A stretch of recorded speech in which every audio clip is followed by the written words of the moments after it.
Thoroughness. Thoroughness consists in doing little things as though they were the greatest things in the world. That the little things of life are of primary importance is a truth not generally understood, and the thought that little things can be neglected, thrown aside, or slurred over is at the root of that lack of thoroughness which is so common and which results in imperfect work and unhappy lives. When one understands that the great things of the world and of life consist of a combination of small things, and that without this aggregation of small things the great things would be non-existent, then he begins to pay careful attention to those things which he formerly regarded as insignificant. He thus acquires the quality of thoroughness and becomes a man of usefulness and influence, for the possession or non-possession of this one quality may mean all the difference between a life of peace and power and one of misery and weakness. Every employer of labor knows how comparatively rare this quality is, how difficult it is to find men and women who will put thought and energy into their work and do it completely and satisfactorily. Bad workmanship abounds. Skill and excellence are acquired by few. Thoughtlessness, carelessness, and laziness are such common vices that it should cease to appear strange that in spite of social reform the ranks of the unemployed should continue to swell, for those who scamp their work today will another day, in the hour of deep necessity, look and ask for work in vain. The law of survival of the fittest is not based on cruelty, it is based on justice. It is one aspect of that divine equity which everywhere prevails. Vice is beaten with many stripes. If it were not so, how could virtue be developed? The thoughtless and lazy cannot take precedence of, or stand equally with, the thoughtful and industrious. A friend of mine tells me that his father gave all his children the following piece of advice: whatever your future work may be, put your whole mind upon it and do it thoroughly. You need then have no fear as to your welfare, for there are so many who are careless and negligent that the service of the thorough man are always in demand.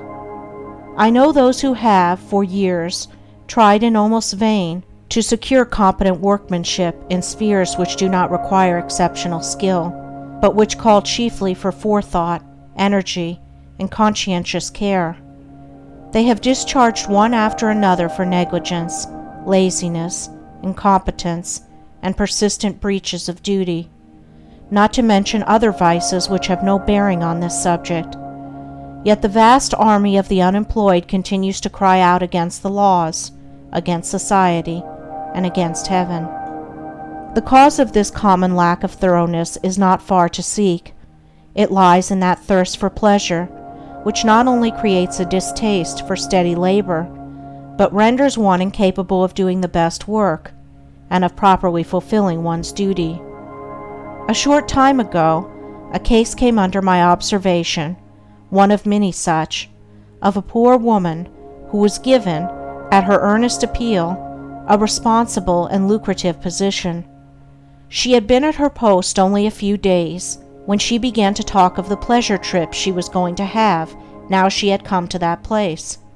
She was discharged at the end of a month for negligence and incompetence.